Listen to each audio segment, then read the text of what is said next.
Hello, welcome. We're at the quarter-finals stage of the World Cup. And the quarter-finals is where this man got to in 2006. He was in goal and England lost on penalties. Wasn't his fault. We'll talk about that later on. All right, what a World Cup we've had. Been brilliant. I mean, there was so much scepticism around it. There's so much talk about everything else but football before we started. But now the focus is on football. I mean, we've seen some huge shocks. Belgium and Germany going out. Belgium is the one for me. The inquest that will go on in that country after that group of players got eliminated. So the Saudis beat Argentina. We've seen some real shocks and some brilliant football. You know, you look at the way that Spain have playing the beautiful game the right way. Doesn't often get you, it doesn't always get you, through to the knockout stages. England have done extremely well, grown into the tournament. Argentina grown well into the tournament. And you're looking at the 4 quarter-finals now. There's some real big hitters in that tournament still. Yeah, Brazil are your favourites to lift the World Cup, and they have a worst result in the Betfred shops and online. Brazil. Argentina are a loser. England are a loser, of course. Always get that patriotic money. And Holland are a loser as well. So not many winners. But I tell you, Fred wants to cheer on England and wants England to lift the World Cup. They're in the last 8. It's 7 o'clock on Saturday night. Never met in the knockout stages before. England, France have met twice in the World Cup. In the 1982 group stages, 3-1 England. Brian Robson scored after 27 seconds. He scored again later on in that game, but we weren't double delighting hat-trick heaven back then. And Paul Mariner got the other goal. It was 3-1. And 1966, when England, of course, won the World Cup, they beat France 2-0 in the group stages. So never met in a knockout game. I think they're the most evenly matched that they've been for a long, long time. You look at the French side, you look at the English side. We looked at the betting earlier. The odds are so close in the one-off game. Yeah, France are favourites. France are slight favourites, yeah. Ever so slight favourites. But there's value in there with England. I really think there is. I think they've got a real opportunity. They've got a team, an experienced team now, tournament experienced team, players who know how to play knockout football. But, the French are the holders. They're the world champions for a reason. Never met. I can't remember the last time that England played France, really. It was a friendly 2017 3-2 France. Yeah, it's you can see goals in the game. You can see why there's going to be goals in the game. But I think it's going to be a real. You look at all the games for me, not just because I'm English, but you look at the way that the teams have performed in the tournament. This is the standout game of the quarterfinals. It certainly is. 7 o'clock on Saturday night at the Al Bayt Stadium. That's where England played USA 0-0 in the group stages. Right then, Paul, you have selected your 11 to face France. Talk us through. Obviously, Jordan Pickford in goal. I tell you what, he's had a good tournament. That was a good save early on against Senegal, wasn't it? Jordan's obviously going to keep his place. Talk us through your back four. Yeah, Jordan's been excellent. And like you say, against Senegal, they're under the pump for half an hour. And he made a save that kept him in the team. Back four, Maguire and Stones have done really well. Myself, as many other pundits before the tournament, questioned why Harry Maguire would play. And we've been proved wrong. People were questioning whether Harry Maguire should even be on the plane. Yeah, so we've been proved wrong. He's been excellent. In the USA game, he was the best player on the pitch for England. He was excellent, the reason that they kept a clean sheet. I've changed the full-back. I would put Kieran Trippier at left-back, simply due to the fact that France have got pace with Mbappe and Dembele. The pace that they've got out wide with Griezmann in the middle, feeding the balls in down the side of our centre-halves is the worry for me. So everyone's been talking this week about Mbappe against Kyle Walker. It's not rocket science. If Kyle Walker's that quick, put Mbappe on the right wing. There's what's to say that Mbappe's not going to start on the right wing or in the number 10 position. So England can make all the plans that they want to stop Mbappe against Kyle Walker, but what's to say he's going to play there? He could play anywhere across that front line. So for me, Kieran Trippier's got a bit more pace and he's a better defender. Luke Shaw's done really well and it'd be very, very harsh to take him out of the team. What he gives England going forward probably doesn't outweigh what Trippier gives us defensively. And I think to have Walker and Trippier either side would make us defensively more solid. Midfield, I think we're all surprised because obviously he started that first game, Declan Rice and Jude Bellingham, bringing Henderson into that midfield. But it's clearly worked, and he's not going to change that, is he? Because he's probably going to have, at times, Rice and Henderson playing a lot deeper. Yeah, than Rice and Henderson will be the two that sit. They'll protect the two centre-halves, which we know is the weakness, try and stop the little balls down the side of Stones and Maguire because of the lack of pace we've got there. So they'll do that, but they'll also slide across. So Henderson will play on the right-hand side, and he'll probably try and double up with Kyle Walker on Mbappe if he plays that side. And in the same way, Declan Rice will slide across to the left-back and give England that protection that they need. We've been far too guilty many times of defending our weaknesses. You'd be naive if you didn't cope with France's attacking threat. You have to put in a plan to stop them, but also you have to worry about what we can do to them. France won't be looking forward to playing England. England's attacking third quality is up there with what the France have got, apart from Mbappe. He's the difference. Well, let's talk about that three. So obviously Kane starts as captain and got his goal.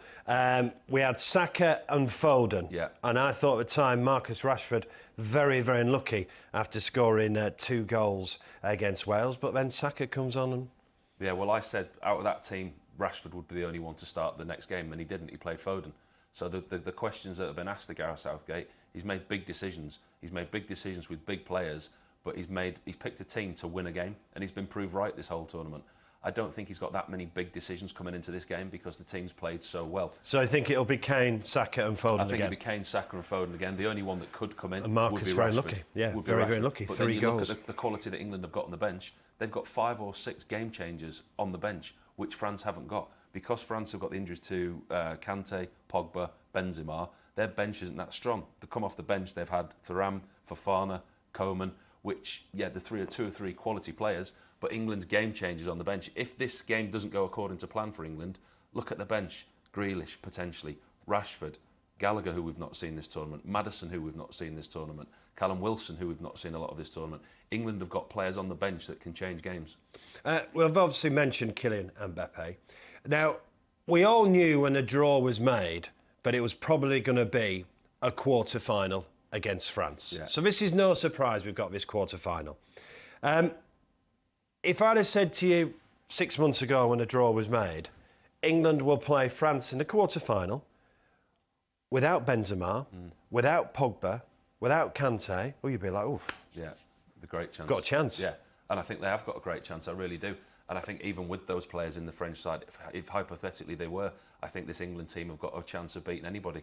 They'll go toe-to-toe with this French side. They're as good as them. Like, we sat here a couple of weeks ago before the tournament started, and you said to me, do you think England will win? I said, no, I don't think they'll win it. Can they win it? Yes, they absolutely can win it. And that's the situation we're at now, because they're capable of beating anybody in a one-off game. And these players that England have got, I keep going back to it, but the tournament experience, the big game experience that every one of these players has got now. If you're Stones and Maguire as well, you'd rather play against Giroud, wouldn't you? Yeah, he's their type of player, yeah. Because what Giroud does in this French side, he goes up against the centre-halves. He will occupy the centre-halves, which is what he's done fantastically well. And the way that the French team's set up, they'll play Griezmann in behind him, they'll play Mbappe. He's played well, Griezmann, by the way. Griezmann's been a surprise this tournament for me. He's been used as an impact sub at Atletico Madrid, hasn't played a lot of football this year, but now you see him in this World Cup, he's been the star. And he could be the worry for me for England, because what Giroud will do, he'll take Stones and Maguire that way, which leaves that space for Griezmann. So what you worry about from the French team, Giroud's aerial threat, but he's not going to run in behind you. He's not going to run past the central defenders, but they've got to watch him. They've got to look after him. But then the problem is, if they're occupied with him, Dembele, Mbappe, Griezmann, that's where Henderson and Rice come into the game. Let's talk Kylian Mbappe. There's going to be so much build-up because he is class and he's got 5 goals already this World Cup. Carl Walker did a press conference on Wednesday. I thought he spoke very well about Kylian Mbappe, so we're not putting the red carpet out and he's only one player. Yeah. How do you deal with him?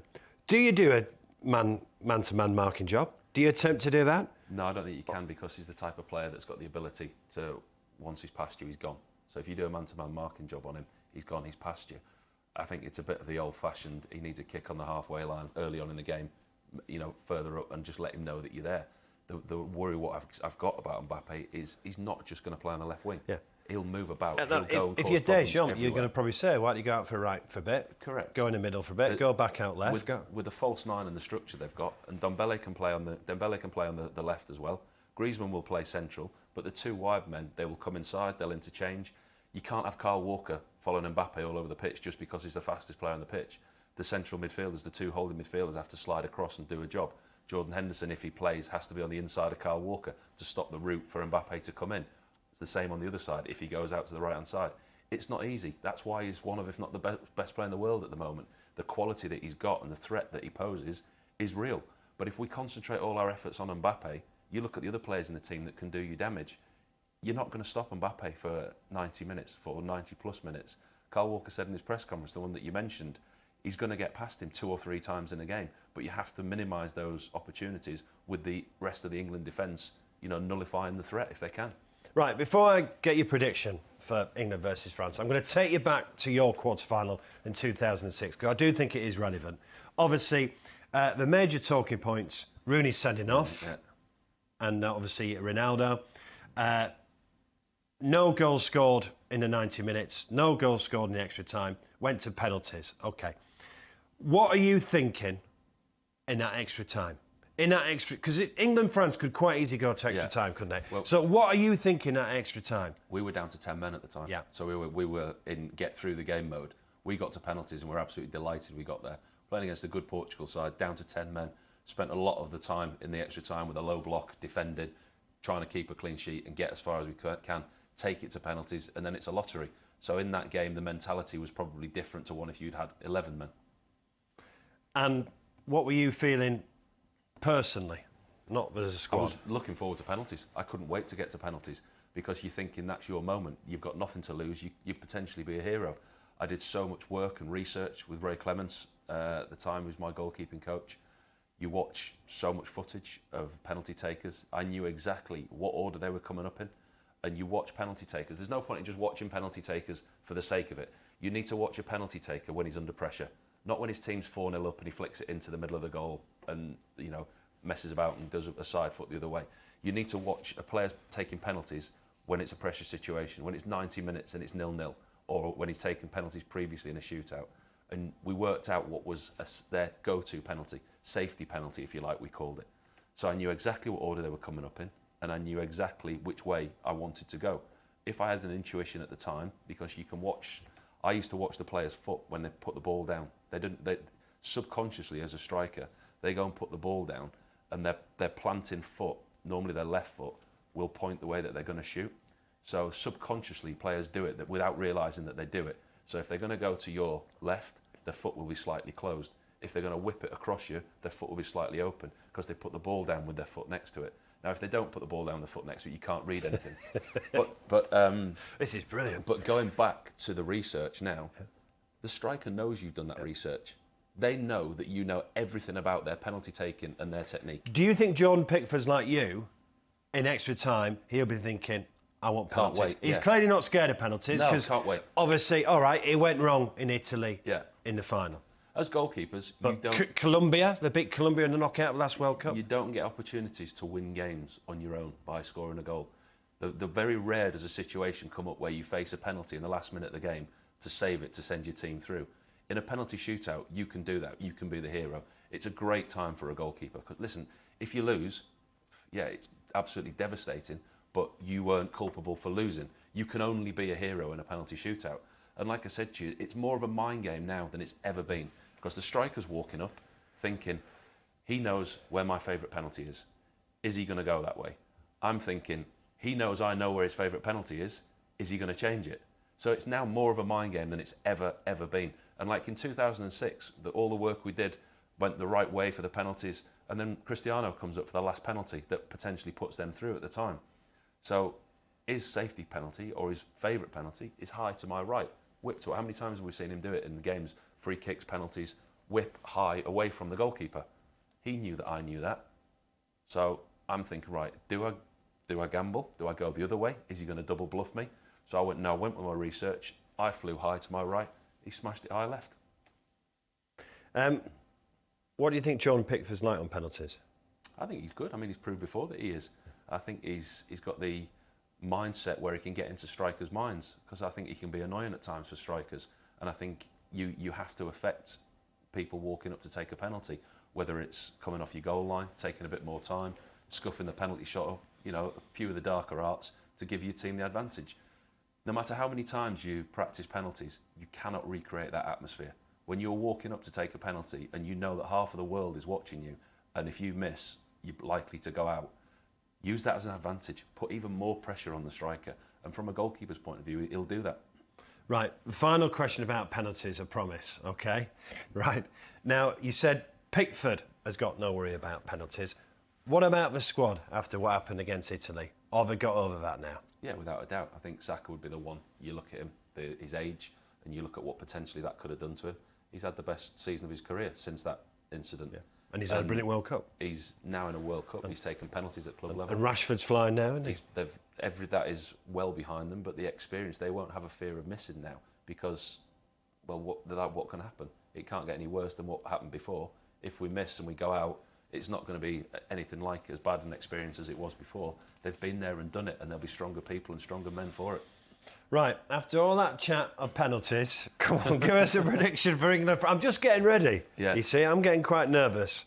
I'm getting quite nervous. I think England will win the game before penalties. OK. I think it'll go a long way. What score? I think both teams will score. Yeah. I think it will be a draw at full time, and I think England will win 2-1 in extra time.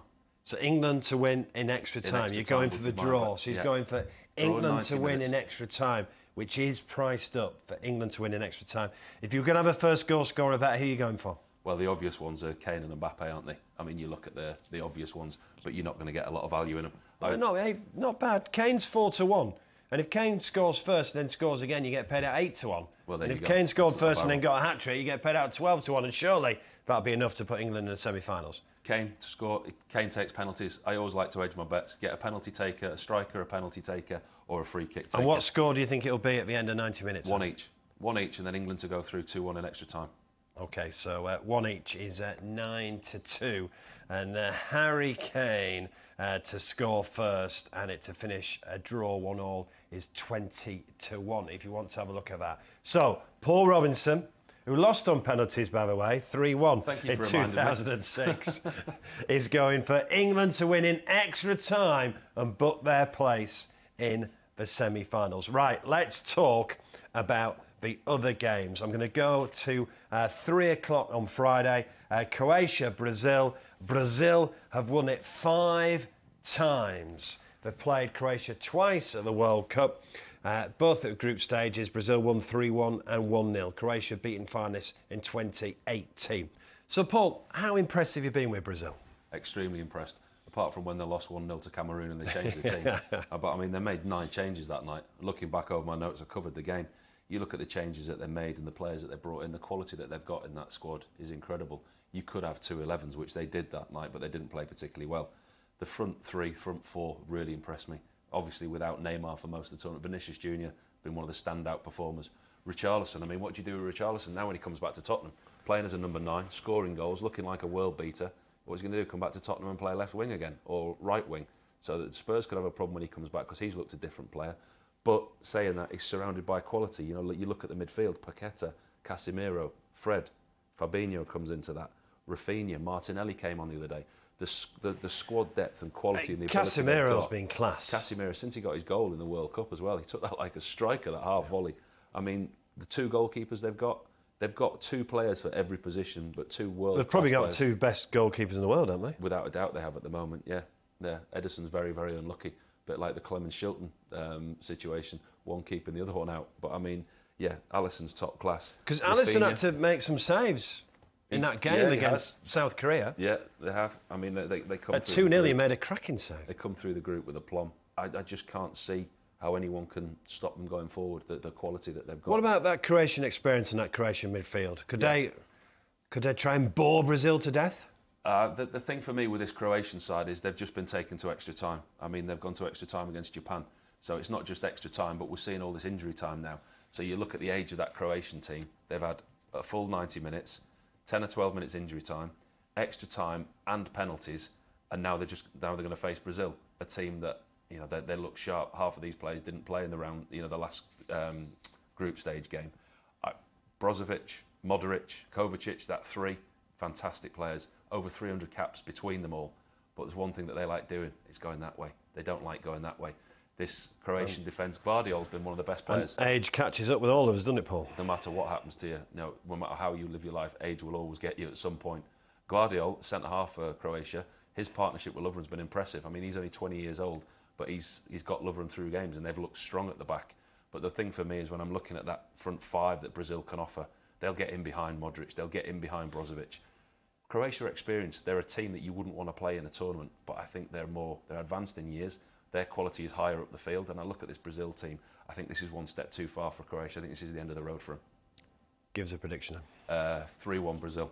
3-1 Brazil. Right then, let's move to Friday night. Really looking forward to this. Netherlands versus Argentina. This is the 6th meeting at the World Cup. Of course, there's been some crackers. 2014 they met in the semi-finals. Argentina won on penalties. 1998 they met at the quarter-finals. Holland won 2-1. You might remember Bergkamp's goal was outstanding. And I'm not sure you'll remember, but I certainly do remember 1978. Remember, I wasn't even born. I do remember 1978, the World Cup final when Argentina won. So Holland beaten finalists on 3 occasions, 74, 78, 2010. Argentina won it twice, 78 and 86. Look, for us football fans, the Netherlands versus Argentina. Yeah. This is a proper World Cup game, isn't it? Look like the Dutch are back as well, doesn't it? The way that they've been playing this tournament. Certainly, I would say the starting 11. I don't know how much depth they've got after that. Strength and depth is questionable, but one player they have got that's coming back, Depay, that's massive for them. Because there's one criticism you can aim at them. They lack goals from a number 9, but with Depay coming back in, it gives them that other option. Gakpo, for me, has been one of the outstanding performers of this tournament. I know Leeds were close to signing him last season, but that's obviously gone out the window now. His value's gone 5-fold, and he'll go and play Champions League. He's been outstanding as Cody Gakpo, and I think what the Dutch can offer, the creativity, defensively they're strong with Van Dijk.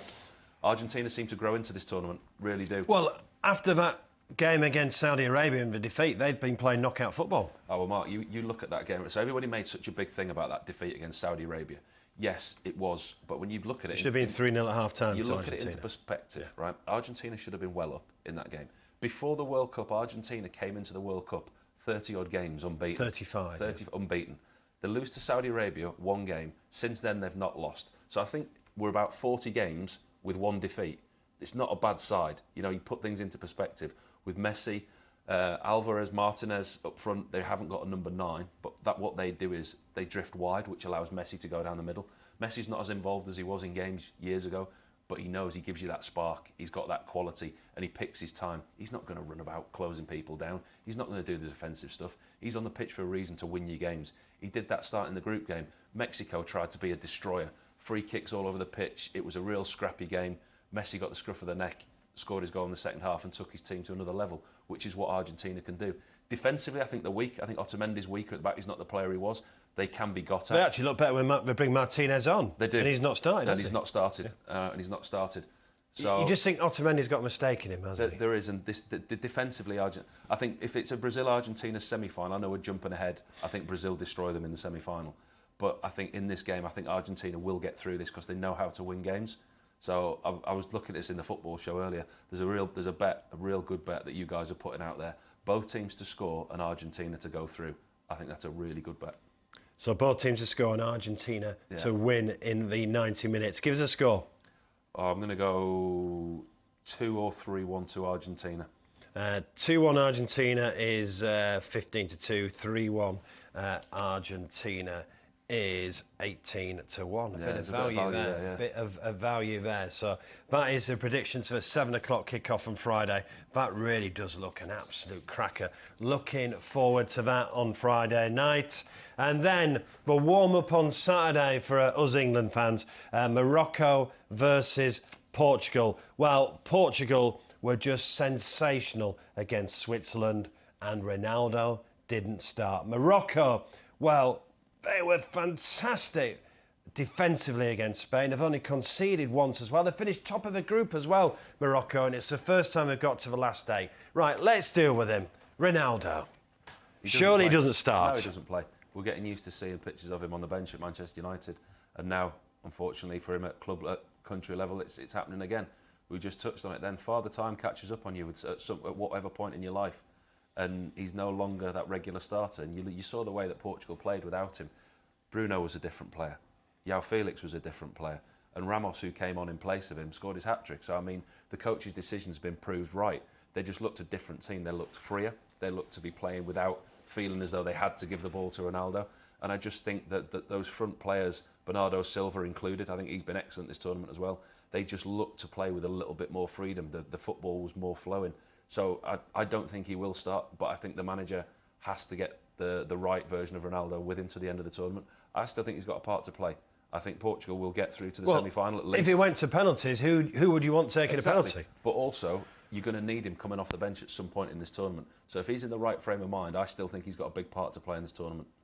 And surely, however gutted he must be and however angry he must have been on the bench, when your replacement scores a hat-trick, you've got a pretty difficult argument, haven't you? Well, he's got no argument, because the decision that the coach has made, the slight tweak in formation, the big decision dropping Ronaldo, he's been proved right. There's absolutely no conversation. You can't go bang on his hotel room door, boss, why am I not playing? What's wrong? Look at the game, look at the score, and look who scored. There's no conversation, and he'll know that. So he knows that he'll be on the bench.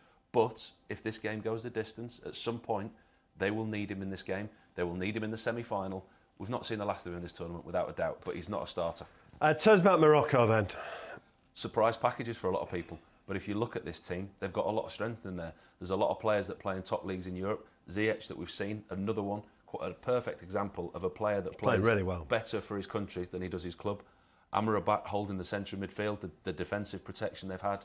Listen, they went to extra time in the last 16. I'm looking at their game. They played against Spain. They've been excellent. But I think this might just be one step too far for them.